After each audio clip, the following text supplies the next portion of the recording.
اعلیٰ حضرت رحمۃ اللہ علیہ فتوی رضویہ شریف جلد 23 صفحہ نمبر 122 پر نقل فرماتے ہیں، حضرت ابو المواہب رضی اللہ عنہ فرماتے ہیں، میں نے خواب میں رسول اللہ صلی اللہ علیہ وآلہ وسلم کو دیکھا۔ حضور اقدس صلی اللہ علیہ وآلہ وسلم نے مجھ سے فرمایا کہ قیامت کے دن تم 1,00,000 بندوں کی شفاعت کرو گے۔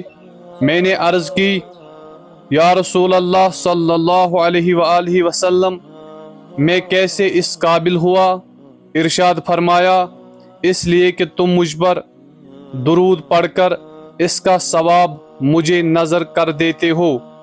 ثواب نظر کرنے کا طریقہ یہ ہے کہ پڑھتے وقت ثواب نظر کرنے کی دل میں نیت کر لے، یا پڑھنے سے قبل یا بعد زبان سے بھی کہہ لے کہ اس درود شریف کا ثواب جناب رسالت مآب صلی اللہ علیہ وآلہ وسلم کی نظر کرتا ہوں۔